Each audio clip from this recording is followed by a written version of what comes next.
distribuída entre eles, línguas como de fogo, e pousou sobre cada um deles. Todos ficaram cheios do Espírito Santo e passaram a falar em outras línguas, segundo o Espírito lhes concedia que falasse.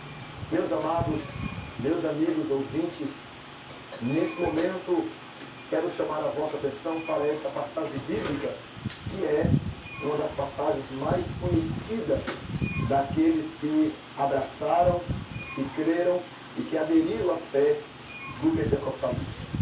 Falar de pentecostalismo, falar de avivamento, falar de influência e manifestação do Espírito Santo, não dá para falar sem ler essa passagem bíblica, que foi uma das reuniões mais dinamizadas pelo poder do Espírito Santo. Foi o começo, do início de uma era da profecia bíblica, do derramamento do Espírito sobre a sua igreja no início da era cristã. Atos dos Apóstolos, capítulo 2, o doutor Lucas narra o derramamento do Espírito sobre quase 120 pessoas que foram batizadas no Espírito Santo nesta reunião. A festa de Pentecostes ainda continua sendo uma das terceiras festas mais influenciadoras no contexto judaico. A primeira é a festa da Páscoa. A festa da Páscoa que comemora-se os judeus a saída, a liberdade, a libertação do povo de Israel do Egito. A segunda, a festa dos tabernáculos. João capítulo 7, quando fala que no último dia da festa, Jesus estava na festa e a Bíblia diz que ele se pôs de pé, quando viu a multidão se dispersando ao regressar para sua casa. Todo ano essa festa é realizada, quando os judeus comemoram sair das suas casas, fazendo casas com árvores, com folhas, com cabanas, relembrando o período de 40 anos que Deus... Período, 21 dias de festa. Quando a Bíblia diz em João 7, que no último dia, Jesus se pôs de pé e clamou: quem tem sede, vem a mim e beba. E beba de graça da água da vida, da presença do Espírito Santo.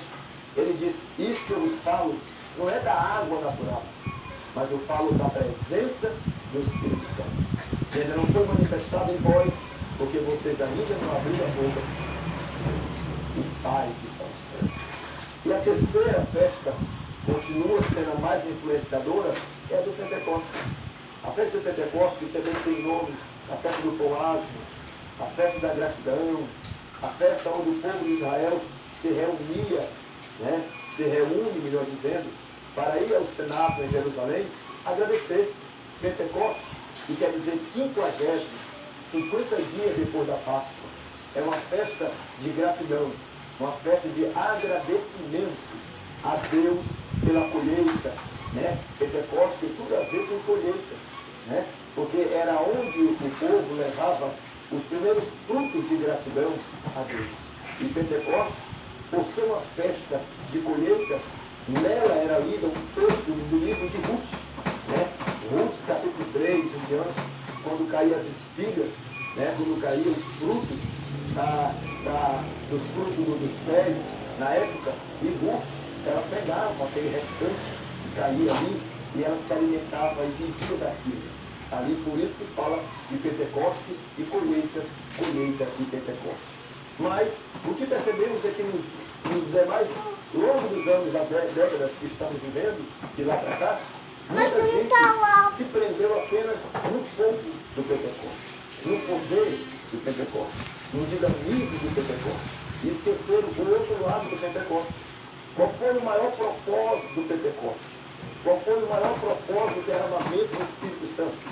Será que foi para batizar os crentes com o Espírito Santo? Para eles falar uma novas línguas, repartidas como de fogo?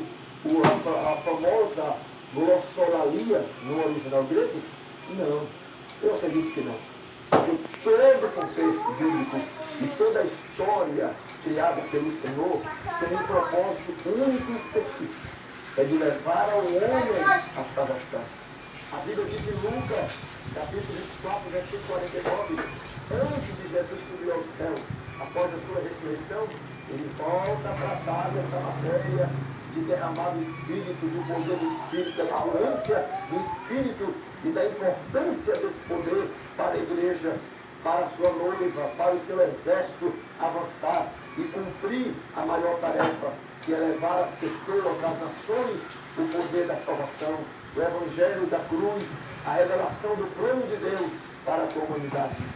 E a Bíblia diz, em Atos capítulo 2, mas antes, no capítulo 1, Jesus confirma, antes de ser assunto aos céus, ele diz, vós foram batizados por João Batista por águas, mas daqui a alguns dias, Atos 1, versículo 5, vocês serão batizados pelo meu Espírito.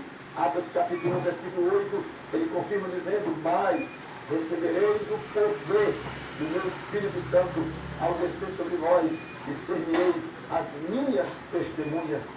Jerusalém, Judéia, Samaria e até os confins da terra. Mais uma vez, Jesus define claramente para a igreja, para os seus, para a sua eleita, qual é o maior propósito, qual foi o maior propósito de derramar do seu Espírito Santo. Convite da poderosa palavra de Deus. Nós somos a terceira geração desse movimento, historicamente, nesses últimos tempos. A geração mais populosa em 1902, na famosa Rua Azusa, em Califórnia. Na década de 60, houve um grande movimento do pentecostalismo também, onde os carismáticos, onde uma revolução aconteceu de salvação. Mas nós somos da década de 90 para cá, a terceira geração desse bloco aí, desse período que eu vos falo. É a geração que está dando muita ênfase ao movimento do Espírito, na línguas estranhas apenas, no poder, no cair, no andar, no falar em línguas. E isso não podemos descartar. Porém, temos que definir e temos que entender qual foi o maior propósito desse derramado Espírito. Porque Deus quer nos capacitar e tem derramado a sua promessa, cumprido ela na vida da igreja. Por quê?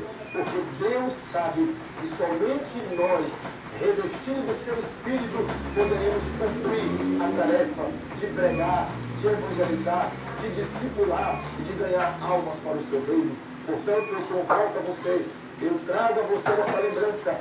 Pentecoste é fogo, é poder, porém, o maior propósito dele é de nos capacitar a fazer uma grande colheita, como Pedro, ao pregar o Evangelho em Pentecostes, em Atos capítulo 2, quase 3.000 almas aceitaram a Jesus. Esse é o fruto do Pentecostes. Esta é a razão maior do poder do Espírito na vida da igreja. Então, nós, como igreja, que abraçamos essa doutrina, que abraçamos esse ministério e esse momento da igreja, é a hora da igreja avançar. É a hora de nós avançar pelo poder do Espírito, pela efusão do Espírito, com um grande maior objetivo, a base maior, a glorificação do nome do Senhor e trazer a revelação do seu plano de salvação no seu Filho Jesus para as nações e para a humanidade.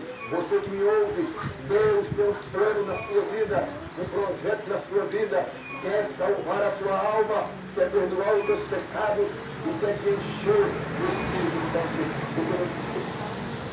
Ter uma vida cheia da presença de Deus, ganhando almas, evangelizando, porque essa é a tarefa da igreja, não só aqui em Santarém, mas em todas as nações, é ser revestido do Espírito, do Pentecoste e também vivenciar a colheita de almas. Que Deus em Cristo vos abençoe, em nome de Jesus.